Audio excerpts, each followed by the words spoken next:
Hello everybody, I am doctor Sonali Landke from the Jamnagar, Gujarat.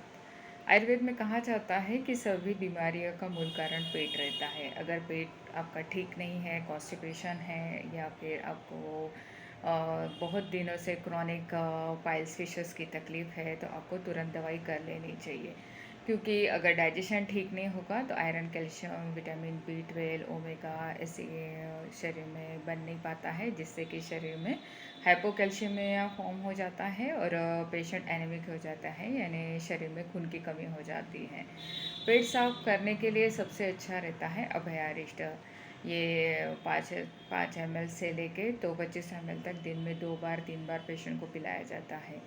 देसी कर्पूर थोड़ी मात्रा में केले के एक टुकड़े में भूखे पेट खिलाया जाता है। ये 5 से 10 दिन करवाया जाता है, या फिर हर से फिशर से और टॉयलेट में से बहुत खून निकल रहा हो तो ऐसे पेशेंट को 1 कप सादे दूध में एक नींबू निचोड़ के तुरंत पीने के लिए बोलते हैं। ये 7 दिन से 15 दिन रोज़ सवेरे भूखे पेट करने के लिए बोलते हैं। अगर आपका बीपी बहुत बढ़ता है तो घरगुती उपाय में आप भूखे पेट सवेरे उठते ही लहसुन खाना चाहिए। लहसुन की 1 2 3 कलियाँ खाने के लिए बोलते हैं, और फिर आगे जाके 3 से 5 भी आप डेली खा सकते हैं। सफ़ेद प्याज है, कच्चा प्याज, ये आपको डेली खाने में खाना चाहिए। खाने में भी आपको ज़्यादा से ज़्यादा ध्यान रखना चाहिए कि आप बाजरा और बैंगन न खाएं। हरस फिस्टुला में ये चीज़ें बहुत गर्म पड़ती है। तली हुई तीखी चीज़ें नहीं खाने देते हैं। मैदा, bread, biscuit, pizza, pasta, Maggi से पेशेंट को दूर रखा जाता है।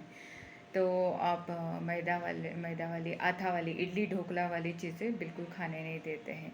पेट पे मेडिकेटेड पैक सप्लाई करवा के देते हैं। दिन में 2 से 3 बार बस्ती होती है और 3 बार पेशेंट को नस्से होता है, जिससे कि लिवर और आंतड़े को डिटॉक्स किया जाता है। कॉन्स्टिपेशन रहता है, मल मूत्र शरीर से बाहर निकाल लिया जाता है, और फिर धीरे धीरे आंतड़ों को, लिवर को भरना शुरू हो जाता है। ये 10 से 20 दिन, 30 दिन की पंचकर्मा की ट्रीटमेंट शुरू रहती है। बहुत पेन है पेट में तो फिर टब बांध देते हैं, यानी टब में पेशेंट को बिठा के गीला नैपकिन पेट पे कंटिन्यूसली 10-15 मिनट घुमाने के लिए बोलते हैं। खाने के बाद वज्रासन देते हैं, और सवेरे उठ के गिलोय का काढ़ा, आंवले का पानी, धनिया, जीरा सोप का, मेथी दाने का पानी रोज़ पिलाते हैं दिन में 3 बार। इससे कॉन्स्टिपेशन भी दूर होता है और पेशेंट स्वस्थ हो जाते हैं।